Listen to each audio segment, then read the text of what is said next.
हमने नाम धातु क्रिया तक पढ़ लिया था। अब इसके आगे हम चलते हैं कृदंत क्रिया पे। आप लोग लिख लीजिए 5वें नंबर पर हमारा कृदंत क्रिया, 5वें नंबर पर कृदंत क्रिया।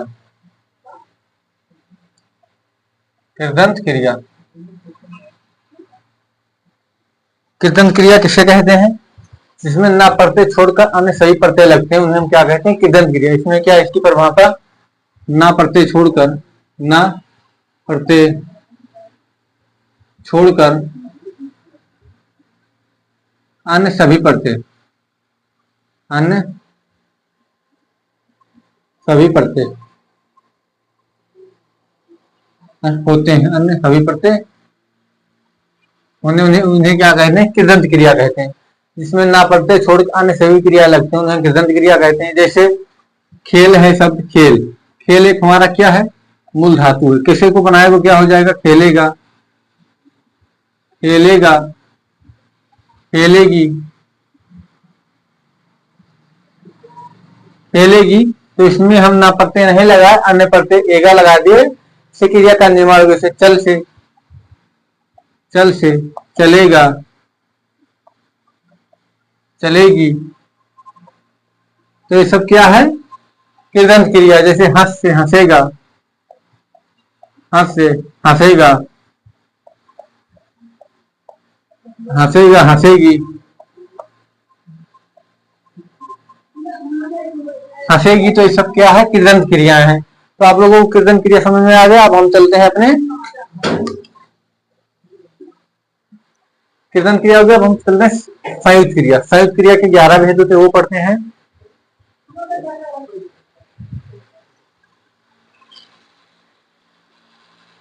तो आप लोगों ने समझ लिया कृदंत क्रिया। अब इसे चलते हैं संयुक्त क्रिया। तो आप लोग यहां तक ले लीजिए। संयुक्त क्रिया हमारा, संयुक्त क्रिया मतलब तीसरा था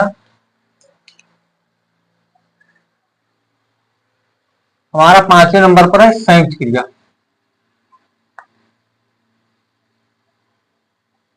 संयुक्त क्रिया, इसकी परिभाषा क्या होती है? जब किसी एक कार्य के लिए एक से अधिक क्रियापद की आवश्यकता होती है उन्हें हम संयुक्त क्रिया कहते हैं। जब किसी एक कार्य के लिए, इसकी परिभाषा होती है, जब किसी एक कार्य के लिए, एक कार्य के लिए एक से अधिक, एक से अधिक क्रियापद की आवश्यकता होती है, क्रियापद की आवश्यकता होती है, आवश्यकता होती है, उन्हें संयुक्त क्रिया कहते हैं। संयुक्त क्रिया कहते हैं। तो आप लोगों ने संयुक्त क्रिया की परिभाषा पढ़ा।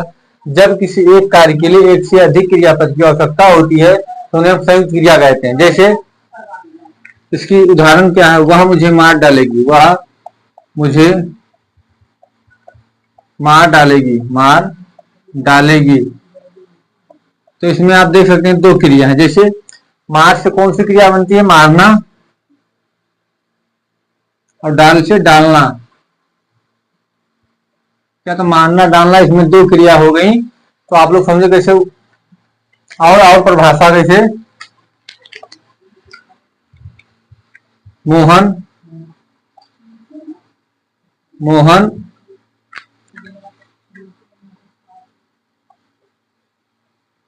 संस्कृत बोल सकता है, संस्कृत बोल सकता है, बोल सकता है, संस्कृत बोल सकता है। तो बोल से क्या है? बोलना और सकना, दो क्रिया। इसमें क्या है? बोलना और सकना। इसमें कौन कौन है? इसमें दो क्रिया है। तो आप लोग समझे से मोहन संस्कृत बोल सकता है तो बोलना एक क्रिया है, संस्कृत सकता है तो एक क्रिया है। तो आप लोग समझ गए। जैसे और वह महाभारत पढ़ने लगे, वह महाभारत पढ़ने लगे, वह महाभारत पढ़ने लगे, वह महाभारत पढ़ने लगे। तो पढ़ने से क्या, पढ़ने से क्या होता है? पढ़ना होता है एक क्रिया, और लगे से लगना। तो इसमें दो दो क्रिया है, तो आप लोग देख सकते हैं इसमें दो क्रिया, इसमें दो क्रिया, इसमें दो क्रिया। तो संयुक्त क्रिया आप लोग समझ गए होंगे। संयुक्त क्रिया के 11 भेद पर चलते हैं। 11 भेद हमारे कौन कौन से हैं, तो आप लोग एक बार लिख लीजिए 11 भेद। पहले पर हम छोड़ दें अपने। पहला हमारा क्या है, आरंभ बोधक।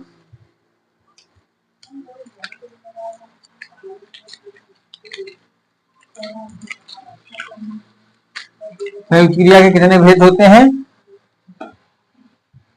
संयुक्त क्रिया के 11 भेद होते हैं। संयुक्त क्रिया के 11 भेद होते हैं। संयुक्त क्रिया के 11 भेद। संयुक्त क्रिया के 11 भेद। पहला भेद इसमें आरंभ बोधक। पहला क्या है, आरंभ बोधक। आरंभ बोधक, आरंभ बोधक जिसमें आरंभ का बोध होता है। जैसे वर्षा होने लगी तो आरंभ है, तो आप लोग ये लिख लेंगे कि इससे आरंभ का बोध होता है, तो उसे हम क्या कहते हैं, आरंभ बोधक कहते हैं। जैसे वर्षा होने लगी, वर्षा होने लगी, वर्षा होने लगी तो तुरंत होने लगी, तो क्या है, आरंभ बोधक। जैसे मोहन स्कूल जाने लगा, मोहन स्कूल जाने लगा, मोहन स्कूल जाने लगा, मोहन स्कूल जाने लगा, तो आरंभ हो गया कि मोहन स्कूल जाने लगा। तो आप लोग परिभाषा समझ गए होंगे कि समझ गए होंगे। उदाहरण, वर्षा होने लगी तो वर्षा की शुरुआत हो गई, आरंभ कार्य हो गया। और मोहन स्कूल जाने लगा तो कार्य चालू हो गया कि मोहन स्कूल जाने लगा। और लिखिए श्याम, और लिखिए श्याम साइकिल चला, श्याम बाजार जाने लगा, बाजार थोड़ा छोटा लिखे, श्याम बाजार जाने लगा, बाजार जाने लगा, जाने लगा। तो ये सब क्या है, आरंभ बोधक है। तो आरंभ बोधक समझ में आ गया आप लोगों को। अब दूसरे नंबर पर हम चलते हैं। दूसरे नंबर पर समाप्ति बोधक। समाप्ति बोधक,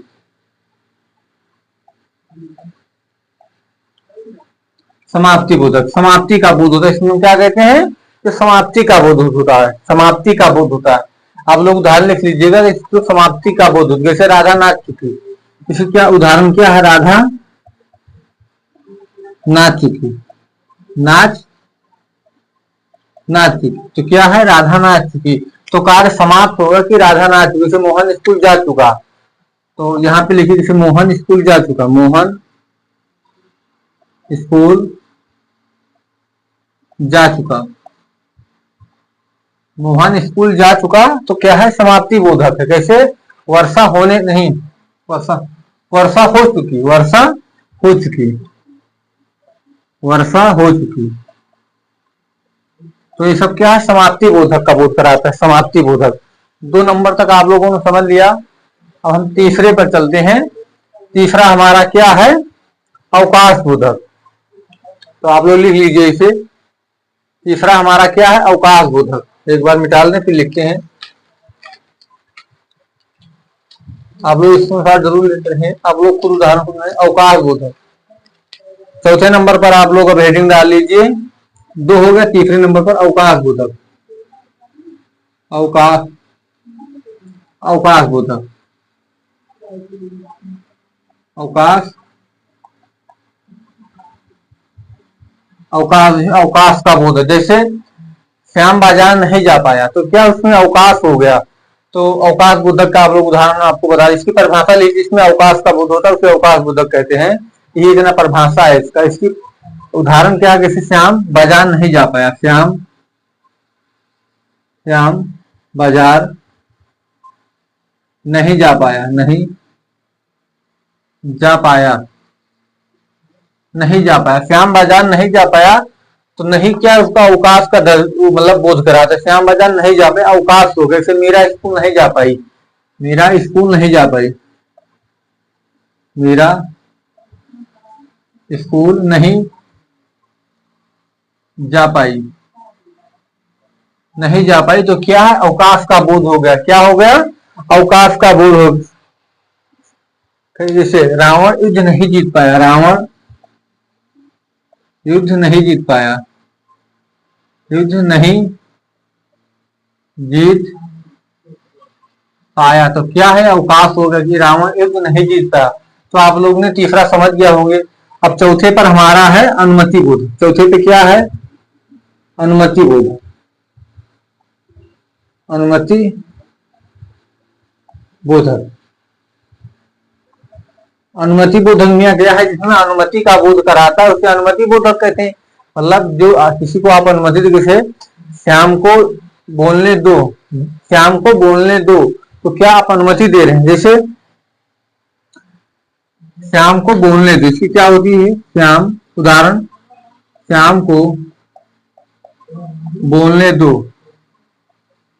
बोलने, श्याम को बोलने दो, तो आप अनुमति दे, जैसे मुझे स्कूल जाने दो, जैसे मुझे स्कूल, मुझे खाना खाने दो, मुझे खाने दो, तो सब क्या है, अनुमति बोलो। जैसे मुझे खाने दो, मुझे खाना दो, मुझे खाना दो, तो क्या है, मुझे खाने दो, मुझे खाने, अनुमति बोलो। कैसे, श्याम, श्याम को स्कूल जाने दो, श्याम नहीं, कैसे और दोहरा लीजिए, संदीप को स्कूल जाने दो, संदीप को स्कूल जाने, संदीप को स्कूल जाने दो। जो इसमें दो दर्शाता है, दो, तो सब अनुमति का बोध होता है। तो आप लोग अनुमति बोधक समझ गए होंगे। अब चलते हैं नित्यता बोधक पे। हमारा 4 हो गया, तो आप लोग 4 तक एकदम समझ गए होंगे। अब चलते हैं अपने हम 5वें नंबर पर, नित्यता बोधक, जो नित्य का बोध कराते, जो कैसे हवा बह रही, वर्षा हो रही, सब क्या है, नित्यता बोधक। प्रेजेंट कॉन्टिन्यूअस की बात होती है। 4 हो गया। 5वें नंबर पर नित्यता बोधक। नित्यता बोधक, नित्यता बोधक, नित्यता बोधक किसे कहते हैं, जो नित्यता काम हो रहा है, जैसे वर्षा हो रही है, तो यहाँ पे आप लोग लिख लीजिए, जो नित्यता काम हो रहा है, मतलब लगातार, जिसे हम क्या कहते हैं, एक नाम से लगातार, यहाँ पे लिख देते हैं लगातार, लगातार, तो लगातार काम हो रहा है। जैसे वर्षा हो रही है, वर्षा हो रही है, वर्षा हो रही है, तो वर्षा भी रुकी नहीं, वर्षा लगातार हो रही, उसे क्या कहते हैं हम, नित्यता बोधक। जैसे राम बाजार जा रहा है, राम बाजार जा रहा है, मैं रहा रही है सब, मीरा स्कूल जा रही, मीरा स्कूल जा रही है,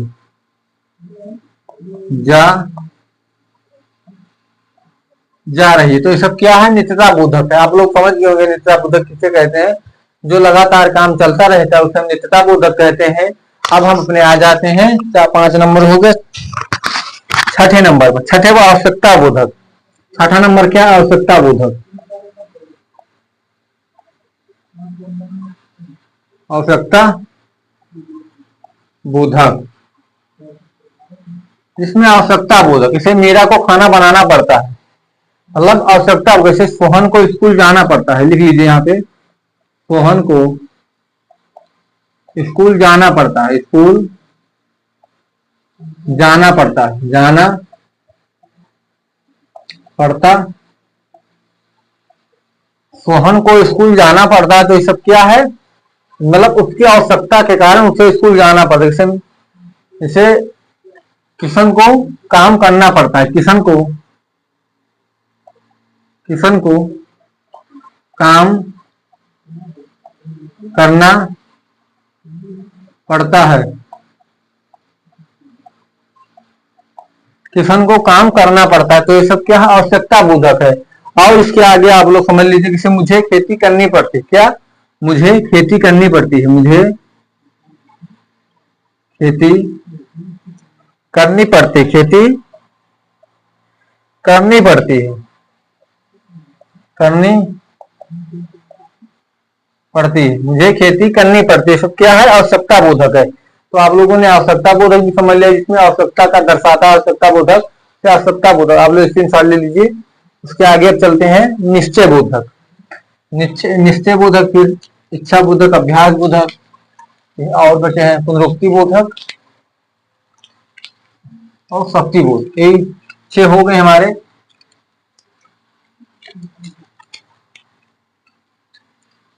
अब आप लोग हेडिंग डाल निश्चय बोधक, इच्छा बोधक। निश्चय बोधक 8वें नंबर पर निश्चय बोधक,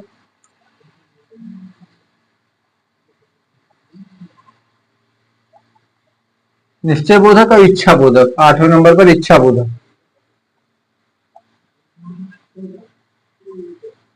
इच्छा बोधक, निश्चय बोधक उससे कहते हैं जो निश्चय कार्य किया जाए। जैसे निश्चय बोधक, निश्चय बोधक में क्या है, जैसे मोहन दीवार तोड़ सकता है, जैसे वह मुझे, वह आप लोग बताए उदाहरण को, तब हम आपको उदाहरण बताएं। जो निश्चित काम हो, जैसे वह मुझे मार डालेगी, क्या है, वह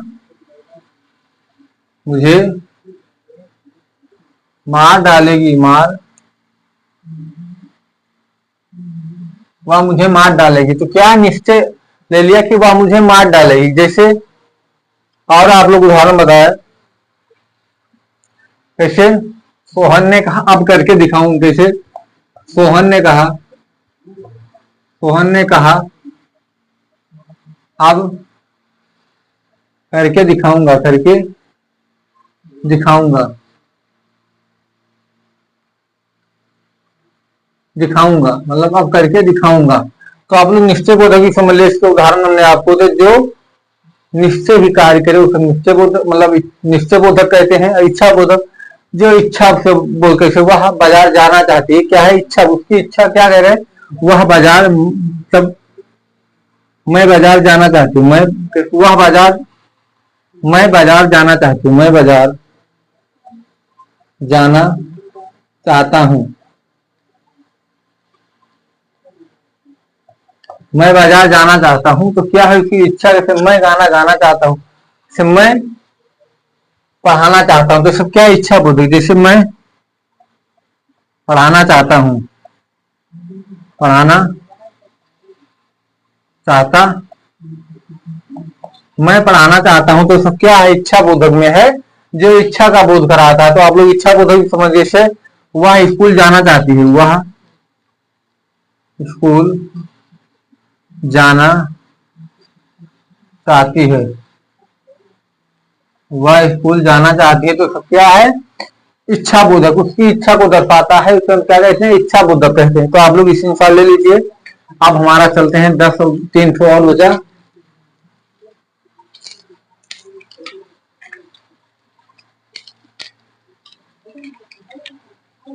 अब हमारा बचा है अभ्यास बोधक, शक्ति बोधक। 9वें नंबर पर अभ्यास बोधक,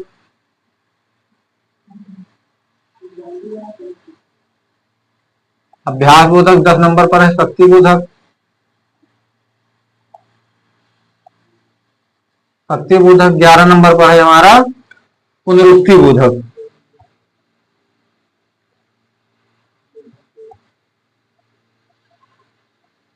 पुनरुक्ति बोधक, पुनरुक्ति बोधक आप लोग कहेंगे किसे कहते हैं, इसमें सामान्य ध्वनि का बोध होता है। अभ्यास बोधक उसे कहते हैं जिसमें अभ्यास का बोध होता है। जैसे वह पत्र लिखा करती, तो पत्र लिखने का अभ्यास करती है, जैसे वह पत्र लिखा करती है, लिखा करती है, वह पत्र लिखा करती है, तो लिखने का वह अभ्यास करती है कैसे पत्र, तो उसे हम क्या कहते हैं, उसे हम क्या कहते हैं, अभ्यास बोधक कहते हैं। और आप लोग उदाहरण बता, जैसे वह गाना गाया करती है, वह गाना गाने, वह गाना गाया करती है, वह गाना गाया करती है, गाया करती है। तो क्या है, अभ्यास करती है, जैसे वह गाना गाया करती है, तो गाने का अभ्यास करती है।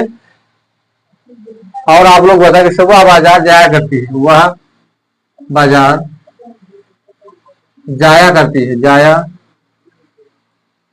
करती है, वह बाजार जाया करती है, तो उसे हम क्या कहते हैं, शब्दी बोधक, उसे हम क्या कहते हैं, अभ्यास बोधक कहते हैं। तो अभ्यास बोधक आप लोगों को समझ में आ गया होगा। हमारा 9 नंबर हो गया, 2 बचाइए, 2 ये पढ़ते हैं। शक्ति बोधक उसे कहते हैं जिसमें शक्ति का बोध होता है। कैसे, अब हम पढ़ेंगे, मतलब उसमें क्या होता है, शक्ति बोधक, शक्ति बोधक जिसमें शक्ति का बोध होता है, जैसे मैं यह दीवार तोड़ सकता हूँ, क्या है, शक्ति बोधक। जैसे मोहन दीवार तोड़ सकता है, मोहन दीवार तोड़ सकता है, तोड़ सकता है, तो उसे हम क्या कहते हैं? शक्ति बोधक। शक्ति बोधक कहते हैं। जैसे शक्ति, मैं अध्यापक बनूंगा, मैं अध्यापक बनूंगा, बनूंगा, मैं अध्यापक बनूंगा, तो क्या है? शक्ति का जिसमें बोध होता है उसे हम क्या कहते हैं? अब अभ्यास बोधक। जैसे सविता, सविता चल सकती है, यहाँ पे लिख लीजिए, सविता चल सकती है, चल सकती है, चल सकती है। मोहन नाच सकता है, वह दौड़ सकता है, वह दौड़, वह खेल सकता है, वह मतलब कूद सकता है। सब क्या है? शक्ति का बोध कराता है, शक्ति बोधक है। पुनरुक्ति बोधक से समान ध्वनि का बोध होता है, इसमें समान ध्वनि का बोध होता है, और इसमें निरर्थक शब्द आते हैं, जैसे सार्थक और निरर्थक। यहाँ पे आप लोग लिख लीजिए क्या होता है? सार्थक और निरर्थक। इसमें आता है सार्थक और निरर्थक शब्द। निरर्थक शब्द, सार्थक शब्द उसे कहते हैं जिसका कोई अर्थ होता है, निरर्थक शब्द जिसका कोई अर्थ नहीं। जैसे चाय वाय, अब जैसे चाय, आप लोग बोल भाषा में कहते होंगे चाय वाय, तो चाय का तो अर्थ है, वाय का कोई अर्थ नहीं, वाय एक निरर्थक शब्द है। जैसे खाना पीना, खाना पीना तो निरर्थक शब्द। जैसे दाल वाल, दाल वाल, हाल चाल, हाल नहीं, हाल चाल नहीं, ये सब क्या है? निरर्थक शब्द है। तो कैसे इसमें क्या होगा परिभाषा? या अरे यार तुम, यार मिलते जुलते रहा करो, यार मिलते जुलते रहा करो, जुलते रहा करो, रहा, तो मिलते तो अर्थ है, जुलते का कोई अर्थ नहीं, इसलिए इसे हम क्या कहते हैं? पुनरुक्ति बोधक कहते हैं। इसे मैं,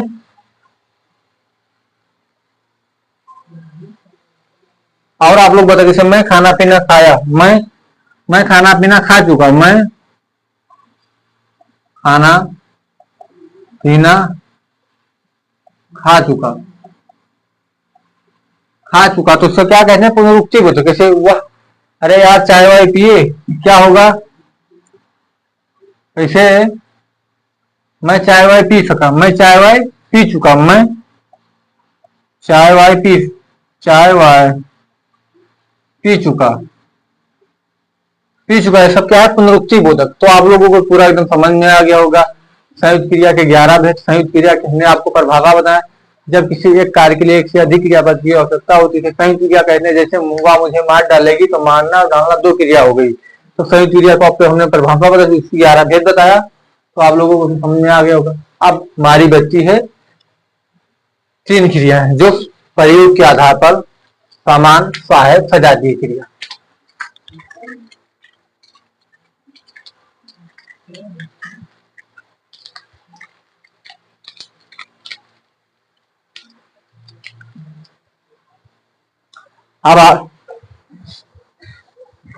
अब आपको हेडिंग डालना है सहायक क्रिया। 6ठे नंबर पर हमारी क्रिया है सहायक क्रिया। सहायक क्रिया, सहायक क्रिया किसे कहते हैं? सहायक क्रिया वह क्रिया जो मुख्य क्रिया की सहायता करती हो, वह क्रिया, वह क्रिया जो मुख्य क्रिया की सहायता करती है, मुख्य क्रिया की सहायता करती है, मुख्य क्रिया की सहायता करती है, मुख्य क्रिया की सहायता करती हो, सहायता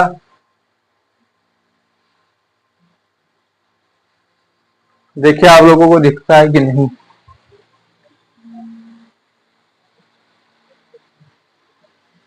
वह क्रिया जो मुख्य क्रिया की सहायता करती है हम क्या कहते हैं? सहायक क्रिया कहते हैं। तो आप लोग सहायक क्रिया लिख लीजिए। कैसे? तो आप लोग कैसे? वह खाना खाती है। कैसे? आप लोग उदाहरण बताएं इसका। उदाहरण क्या है? वह रोज नहाता है, वह रोज नहाता है। यहाँ पे लिखिए कैसे? वह रोज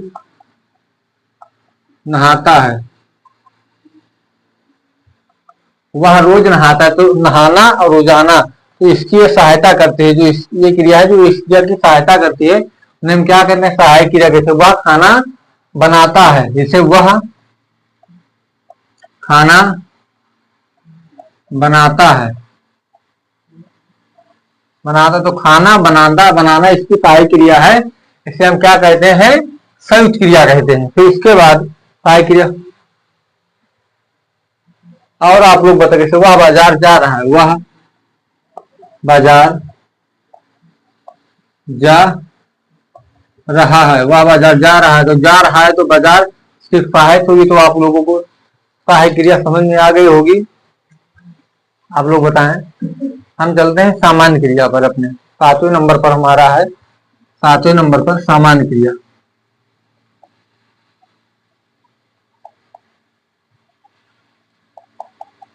इसकी परिभाषा क्या है आप लोग बताएं।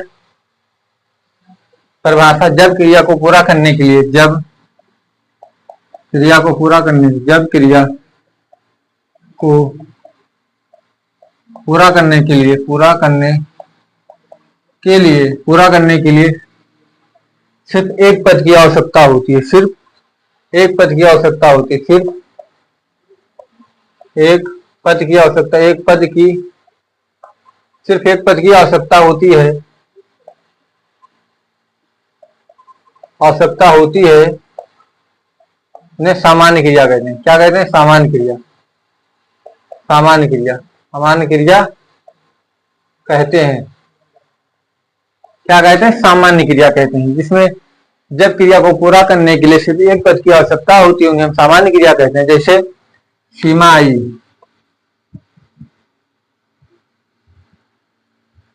सीमा आई तो आई, इसमें एक क्रिया, जैसे बक्ता गई, बक्ता गई, मोहन चलो,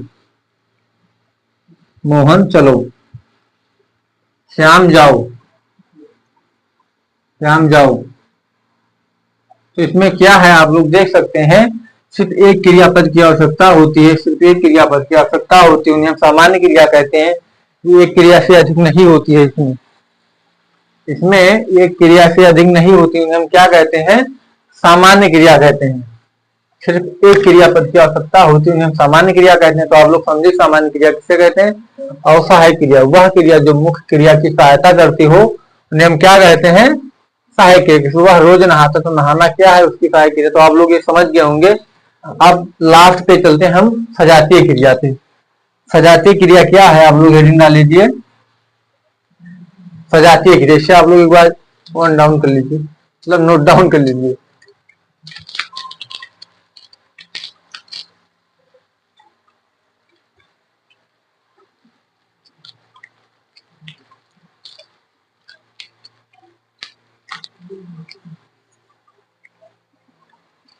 सजातीय क्रिया 8वें नंबर पर हमारी है, सजातीय क्रिया।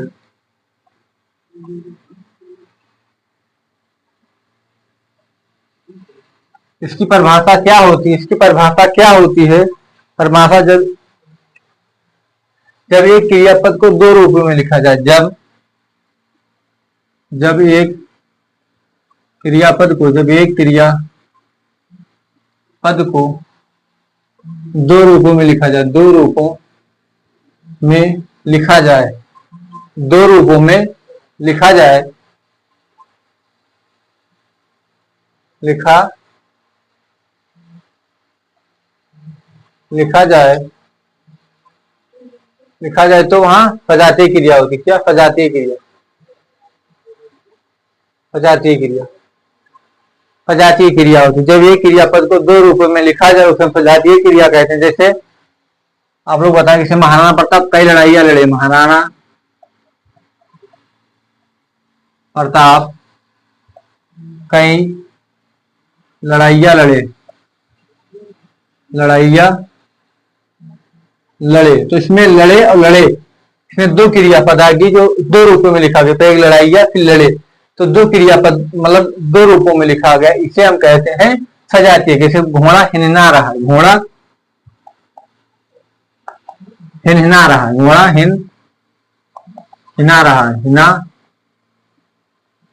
हिना रहा है, घोड़ा हिनना रहा है। तो हिन प्लस हिनाना, इसमें दो क्रिया हो गई, मतलब दो रूपों में लिखी गई, इसे हम क्या कहते हैं? सजातीय क्रिया। जैसे और आप लोग उदाहरण लिख लीजिए, रमेश ने, पुलिस ने,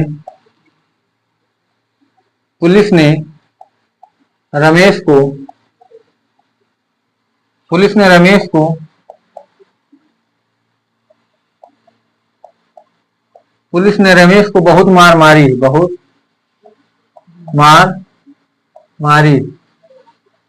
तो पहले मारी और फिर मार फिर मारी, इसमें दो क्रियाएं मतलब एक ही अलग अलग रूपों में लिखी गई, तो उसे हम क्या कहते हैं? सजातीय क्रिया कहते हैं, जो दो रूपों में लिखा जाए। सजातीय किसे?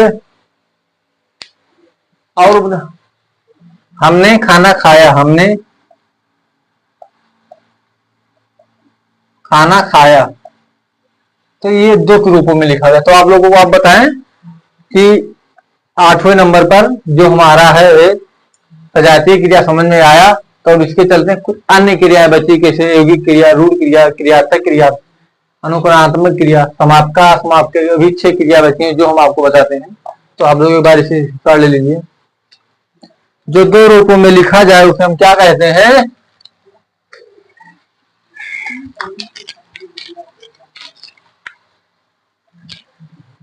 अब आप लोग लिखिए अन्य क्रियाएं, यहाँ पे लिखिए अन्य क्रियाएं। क्या?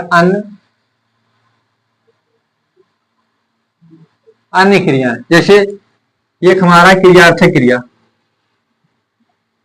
क्रियार्थक क्रिया, क्रियार्थक क्रिया उससे कहते हैं जो क्रियार्थक नहीं, इसे हम क्या कहते हैं? क्रियार्थक संज्ञा। क्या कहते हैं? क्रियार्थक संज्ञा। इसकी परिभाषा क्या होती है? जो संज्ञा से निर्मित हो। संज्ञा है ये तो संज्ञा से निर्मित होगी। इसकी उदाहरण क्या है? उदाहरण क्या है? आप लोग लिखिए, पढ़ाई करने से चरित्र का निर्माण होता है, चरित्र का निर्माण होता है, निर्माण होता है। इस चरित्र भाववाचक संज्ञा क्या है? भाववाचक संज्ञा, भाववाचक संज्ञा है।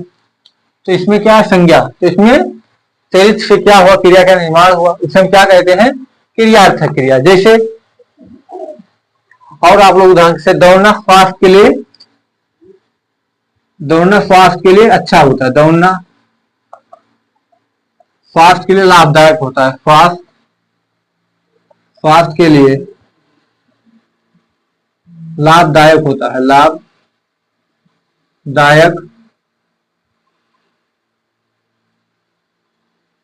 दौड़ना स्वास्थ्य के लिए लाभदायक होता है, उसे हम क्या कहते हैं? क्रियार्थक क्रिया कहते हैं। तो क्रियार्थक क्रिया आप लोगों को समझ में, आप लोगों को ये बताना है कमेंट में, हमने आपको संज्ञा पढ़ा दी सर्वनाम, इसमें इसमें बताना है, इतने में इसमें संज्ञा कौन सी है, संज्ञा कौन सी है, तो आपको बताना है। तो आप ये समझे आप लोग क्रियार्थक। दूसरे नंबर पर हमारा है अनुकरणात्मक क्रिया, अनुकरणात्मक क्रिया। इसमें शब्दों का अनुकरण होता है, परिभाषा इसकी शब्दों का अनुकरण होता है, शब्दों का अनुकरण होता है, शब्दों का अनुकरण होता है। तो आप लोग समझ, इसमें बोलने में अजीब हिनाना, भिन्न भिनाना, चिंतनाना, चंदनाना, ये सब क्या है? अनुकरणात्मक क्रिया है। क्या है? अनुकरणात्मक क्रियाएं हैं। जैसे तो आप लोगों को करना है, जैसे इसमें कौन सी क्रिया आती हैं जो शब्दों का अनुकरण करती हो। जैसे यहाँ पे लिखे हिनहिनाना, हिनहिनाना, हिनहिनाना, भिन भिनाना, भिन भिनाना, भिन भिनाना, टिनटिनाना, टिनटिनाना। शब्दों का अनुकरण जैसे हिल हिलाना, हिल हिलाना, झंझनाना, झंझनाना, झंझनाना, झंझनाना। तो और आप लोग उदाहरण बताएं, जैसे और बताएं आप लोग, थरथराना, झरझरा, थर थराना, टटराना, टराना। और आप लोग बताएं जो अनुकरणात्मक क्रिया होती हो, झंझनाना, घबराना, थरथराना, चहचहाना, थरथराना, थर थराना, चहचहाना, चहचहाना, फटफटाना हो गया, फटफटाना, फटफटाना, ये सब हमारी अनुकरणात्मक क्रिया है। आपको एग्जाम में पूछा जाएगा, जैसे इन हम आपको एग्जाम में जो पूछा है, इनमें से कौन सी क्रिया है, आपको इसे पूछा इनमें कौन सी क्रिया है, इनमें कौन सी, आपको ऐसे देगा, फिर यहाँ पर डैश कर देगा। जैसे आपको यहाँ पर हिंदनाना लिख दिया, हिंदनाना, या आपको डैश करेगा तो अंडरलाइन से कोई कलर से कर देगा, मतलब भिन्न होगा। फिर हिंदनाना में इनमें से हिंदनाना में कौन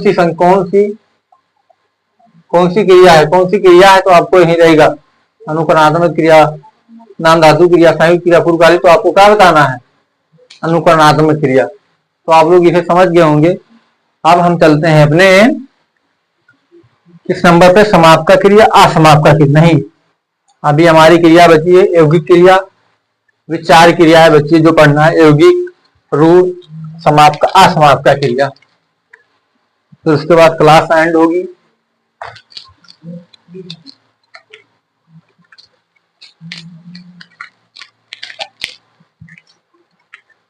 आपको लिखना है दोनों तरफ यौगिक क्रिया। पहले नंबर पर यौगिक क्रिया, यौगिक क्रिया, रूढ़ क्रिया, रूढ़ क्रिया। इसमें यौगिक क्रिया, इसकी परिभाषा मूल धातु में, मूल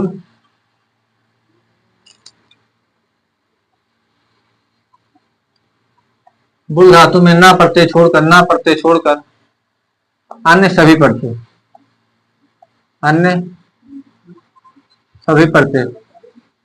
हमने आपको जो क्लास स्टार्ट हुई तब बताया था कैसे ना प्रत्यय छोड़कर और द्वितीय प्रत्यय बनाते, कैसे प्राणार्थक क्रिया में क्या कहते हैं, वाना प्रत्यय लगा दे, इसमें हो जाएगा चढ़वाना। ना प्रत्यय छोड़कर अन्य सभी प्रत्यय, चढ़वाना, खिलवाना, खिलवाना, टहलवाना, टहलवाना, नहलवाना। इसमें वाना प्रत्यय लगा, इसे हम क्या कहते हैं, मूल धातु में ना प्रत्यय छोड़कर अन्य सभी प्रत्यय लग जाते हैं, उन्हें हम क्या कहते हैं, यौगिक क्रिया कहते हैं। जैसे चढ़वाना, मिलवाना, खिलवाना, जैसे लिखवाना, लिखवाना, लिखवाना, इसमें वाना प्रत्यय लगा है। पढ़वाना, पढ़वाना लिखा नहीं, पढ़वाना, पढ़वाना, हंसवाना, हंस हंसाना नहीं, हंसवाना नहीं, हंसाना नहीं। जैसे खिलवाना, खिलवाना। तो आप लोग समझे, इसमें ना प्रत्यय छोड़कर आने से प्रत्यय लगते हैं, और इसमें रूढ़ प्रत्यय में ना प्रत्यय, इसमें ना प्रत्यय लगती है, इसमें ना प्रत्यय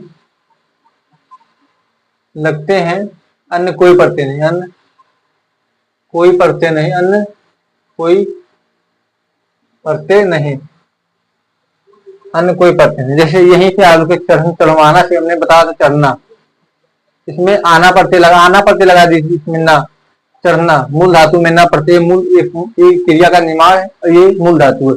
पढ़ना हो जाएगा, पढ़ना हो जाएगा, लिखना हो जाएगा, लिखना हो जाएगा, खिलना हो जाएगा, खिलना हो जाएगा, नहल नहल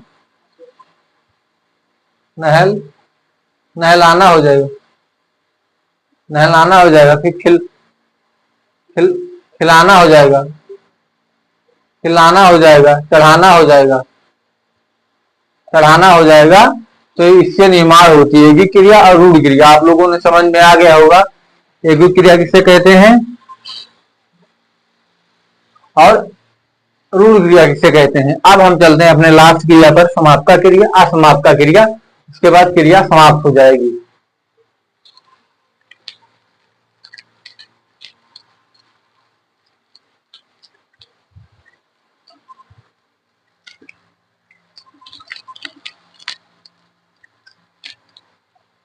अब आपको एक वो लिखना है, समाप्त क्रिया।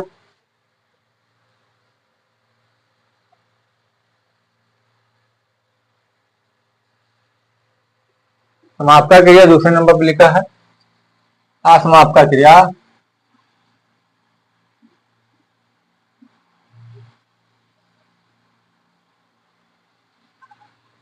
इसकी वजह जिसमें वाक्य अंत में क्रिया, जिसमें परिभाषा जिसमें वाक्य के अंत में क्रिया हो, उन्हें हम क्या कहते हैं, समाप्त क्रिया। इसमें वाक्य के अंत में क्रिया तथा अन्य भी क्रिया हो सकती, अन्य मतलब परिभाषा हम गलत बोल गए, वाक्य के अंत में छोड़कर अन्य जगह पर क्रिया हो सकती है और क्रिया हो सकती है। परिभाषा इसको क्या लिखना है, किसी वाक्य समाप्ति के अलावा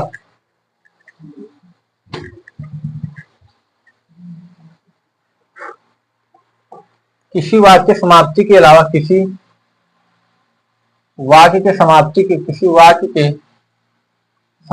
अलावा अन्य जगह क्रिया हो सकती है, अन्य जगह क्रिया हो सकती है,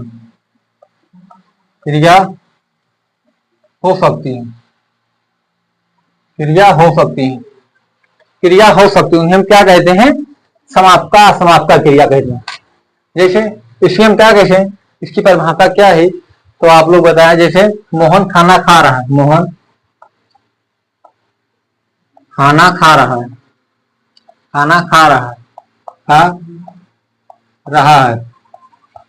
तो रहा इसमें अंत में क्रिया की समाप्ति हो गई। जैसे मोहन खाना खा रहा है, जैसे श्याम स्कूल जा रहा है, श्याम स्कूल जा रहा है। मीरा पढ़ रही है, पढ़ रही है। तो ये सब क्या है, वाक्य के अंत में समाप्ति हुई क्रिया की, रहा, रही, रहे, सब वाक्य के अंत में समाप्ति हुई, इसे क्या कहते हैं, समाप्त का क्रिया कहते हैं। और जिसमें वाक्य के अंत में नहीं अन्य जगह पर भी समाप्ति होती है, अन्य जगह पर मतलब क्रिया होती है, क्या कहते हैं, असमाप्त। जैसे मोहन खाना खा रहा है, मोहन खाना खा रहा था, मोहन खाना खा रहा था, मोहन खाना खा रहा था, खा रहा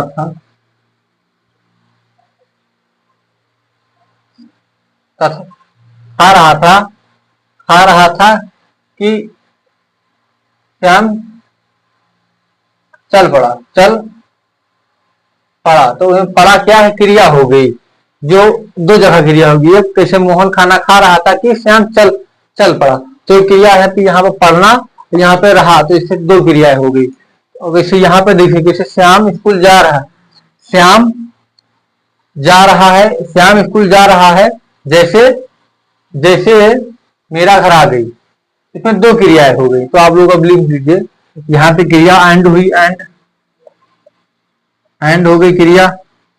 अब किसी भी एग्जाम की तैयारी के जिसमें क्रिया आती होगी तो आपको बेनिफिट होगा। अगर आप हमारे चैनल पर नए हैं तो चैनल को सब्सक्राइब, लाइक, कमेंट जरूर करें। अगर आपको वीडियो अच्छा लगे तो लाइक जरूर करें, शेयर करें अपने दोस्तों के साथ। धन्यवाद।